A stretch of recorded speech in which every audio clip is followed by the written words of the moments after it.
Hey everyone, so One Piece chapter 1101 just came out. That is an insane number. I really enjoyed this chapter because I felt it was a very necessary piece in this backstory. Because this entire backstory, we've been very Kuma focused, right? Kuma has sort of been the main character of this entire storyline. It is technically his backstory, but the main character that we're following in the current day is, of course, Jewelry Bonnie. And it seems as though this is the moment in the flashback where it kind of shifts from being Kuma's story to also being Bonnie's story at the same time. It's an accompanying, complementary piece, right? It's both of their backstories that we're reading here. So I felt like this was really needed just to be a really important Bonnie chapter where we could get used to her character and not just basically focusing on the tragedy of Kuma, but also understanding what she experienced, what she's gone through, empathizing with her before we see her most likely losing her father in the next 5-10 chapters or so, you know? Maybe Kuma survives all this, but I don't feel like that's the direction this is headed. I feel like when he signed up to make the absolute sacrifice at Vegapunk's lab all that time back, it was setting him down this road to eventually basically go out, giving everything he possibly had for the sake of his daughter, with Egghead Island, in my opinion, likely being the moment that he can make one last final sacrifice, make it his last act to basically do one last thing for Bonnie that she can see, and have a tiny bit of a reunion before it's probably the end of Kuma. Maybe Oda surprises us, maybe it doesn't end up that direction, though I do think that is the most powerful direction that it's going to go. So, let's get into talking about what this chapter did for Bonnie, but before we get into it, I can see that you keep looking at my sweatshirt. You're thinking, Morge, how can I look that good? Well, you can. There's no need to be envious. You can get this for yourself at the Morge store. You can get this as a sweatshirt or as a t-shirt in a wide variety of colors, whatever you feel suits your style. The material is all high quality, so if you want to get some stylish but subtle One Piece influenced fashion for yourself, or for another One Piece fan that you know this holiday season, or just to support the channel, just hit the link in the description below to go to the Morge store to get yours today. And hold on, I also see you eyeing that beautiful artwork of all the major One Piece characters in the background. There's no need to be envious. Everything you see in this room can be yours as well. This holiday season, we are offering the best One Piece product you have ever seen, a 1,000 piece puzzle of all the major characters of One Piece put together. This is literally the perfect gift that you could get someone who is a major One Piece fan, or just get it for yourself so you can have the satisfaction of putting together this massive tapestry of One Piece characters. You can get your puzzle today at the Morge store as well, just hit the link in the description below. So that aside, taking the chapter from the top, we begin with the scene of Kuma observing Luffy. Now Luffy is just about a year away from beginning his adventure, so he's still a little bit immature, I think, in the way that he speaks, but you can see the same heart and the same sort of direction and motivation in him from a very early age. I find it funny that the same move that he eventually used as one of his signature moves to take out, to conquer East Blue, actually, the move that he used to conquer East Blue was one that he was practicing all the way back then. It's interesting because we usually don't get to see Luffy, you know, at least in the early days of One Piece training, so it's fun to get a reminder that he was training really hard and trying really hard to get stronger, get better, develop a lot of techniques all the way back before he set off. You know, even if during East Blue itself, he was mostly sailing pretty casually without training a lot like Zoro, beforehand he did put in the time and the effort, so good to see that.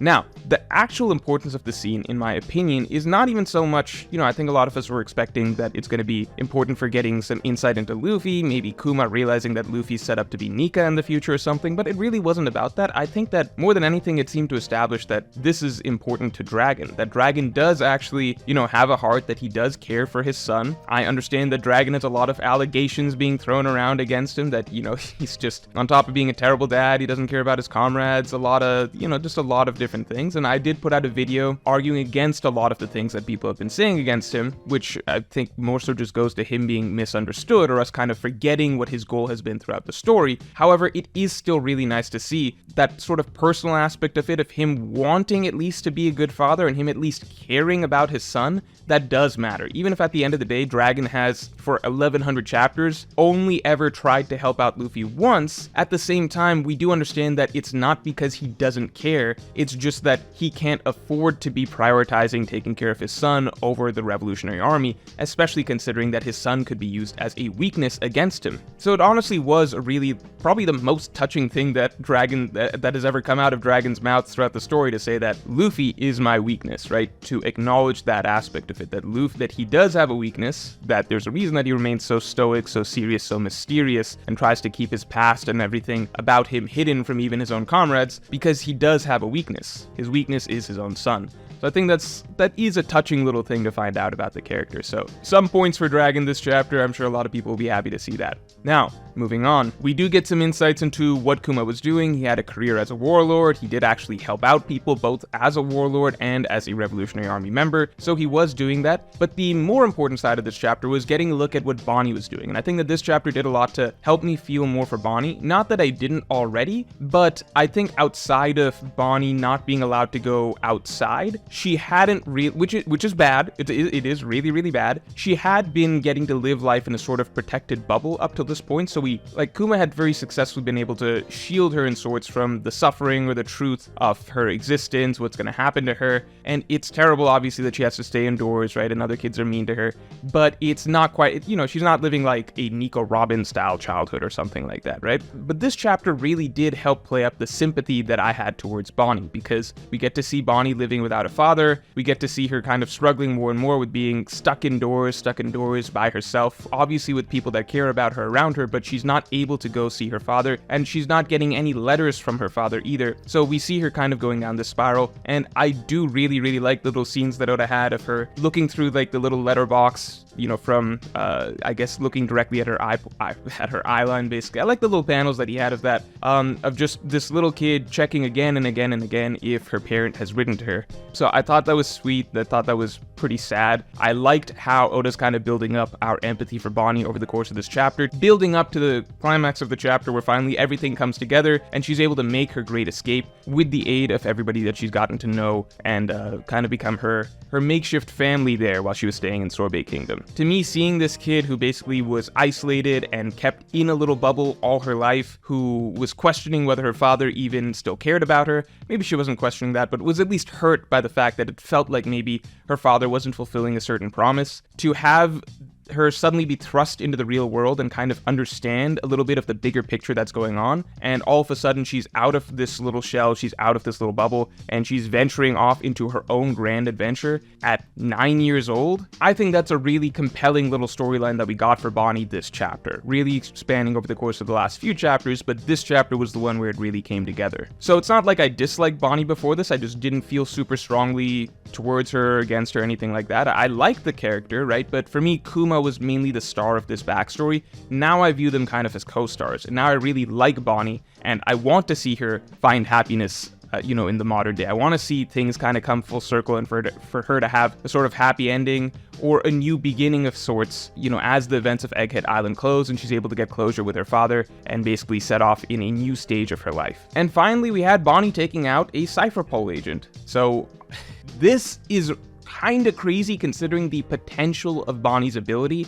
that seems to have been hinted at this chapter. So keep in mind, Bonnie is only 9 years old, right? She's only 9 years old and she just took out a Cypherpole agent. The only characters that at that age are doing stuff like that are characters like, young Big Mom that we know of. Maybe young Kaido, I think it seemed to have been implied, would probably have been capable of things like that. But generally it seems like, characters that we're used to, Luffy, Zoro, probably young Shanks, things like that, like characters that also become really, really strong. They have more human trajectories. So like the monsters like Big Mom and Kaido, they seem to get there a little bit earlier. But Bonnie's interesting because she is a more human character, but she seems to be naturally very strong. And she's got this fruit that seems to have remarkable potential because it is in a way similar to the Nika fruit, not just in the fact that she can turn her body into Nika type abilities, but in the fact that it seems to be based on imagination in some way. So we've seen her take transformations into what seems like what people were kind of speculating were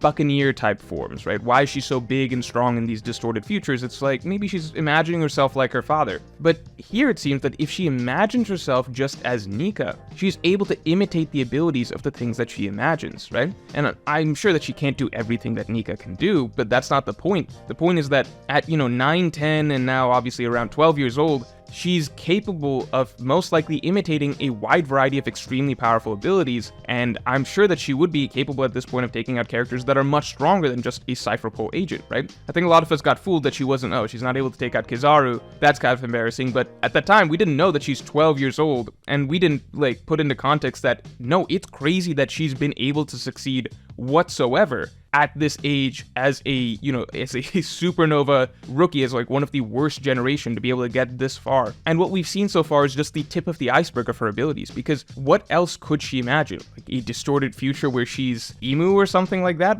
What is the full extent of her abilities? The things that she could potentially imagine are kind of insane. We do need a bit more context to understand just how the age fruit works. Is there a limit to the things that she can imagine? Is there only things that she could realistically imagine herself being? But if she's this strong at 9 years old, it's hard to tell how strong she is now at 12 years old. But really, when she's an adult, the same age as the rest of the Straw Hats, at that point, when Bonnie's in her prime and she can likely use Haki and everything like that, I'm gonna go this far. I would not be surprised if it turned out that Bonnie even turned out to be a potential Conqueror's Haki user just based on her personality type. I would not be surprised, but maybe let's not go that far just yet. But in the future, when she's a Haki user, when she's a trained combatant and everything like that, and she's able to use her fruit effectively, the potential for how strong she could be is just insane to think about. So yeah, Bonnie definitely impressed at this point, because now everything that she does, we're putting in the context of like, this is a kid, this is a child. Like, remember what Luffy was doing as a kid? Remember what even, young Zoro or young Ace were doing as kids? This is on another level. So that's very, very impressive. I'm looking forward to seeing more of Bonnie for a variety of reasons after this chapter. One, on the emotional, character-driven end that she got really fleshed out, and two, just understanding the potential for fruit and her strength. We definitely want to see more of what Oda has in store for this character. And finally, it's time for the voice of the people, 2 submissions from my highest tier of patrons.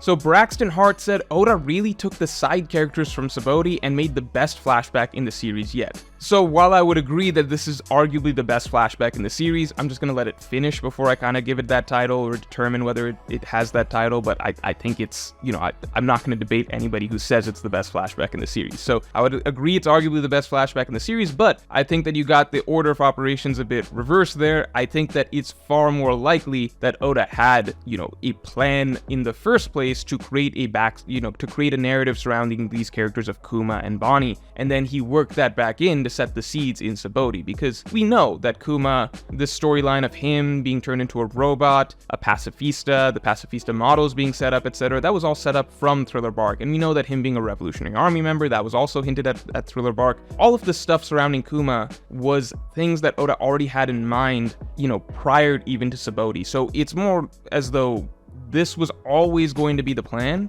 right? Even just writing in the connections between Kizaru, Vegapunk, Sentomaru, Kizaru having helped to develop the pacifistas with his laser, all of that stuff was already planted in Sabaody. So it's not as though Oda just took the characters from Sabaody and was like, here's some really good ideas down the line. It's more so he had this storyline, or at least a general concept of this storyline and what the major characters' roles were going to be, and then he worked that backwards to set up the seeds way back in Sabaody and even Thriller Bark. And it's interesting because the way Oda introduced all these characters was in an antagonistic light initially, right? Oh, Kizaru's a bad guy, Sentomaru's a bad guy, these guys are all on the side of Vegapunk, Vegapunk's changed Kuma's brain, Kuma's taking out all the straw, Kuma's a tormentor for the Straw Hats early on and everything like that. Everybody's framed as an opponent early on for the Straw Hats, but in reality, these are all characters that are going to be allies for the crew down the line, which is why framing them in that light makes it so much more interesting when they get fleshed out and we learn the truth about them and their narratives and what they've been going through and how they got to this point down the line. So I think that, you might have been joking there, but I just want to give credit to the author in that,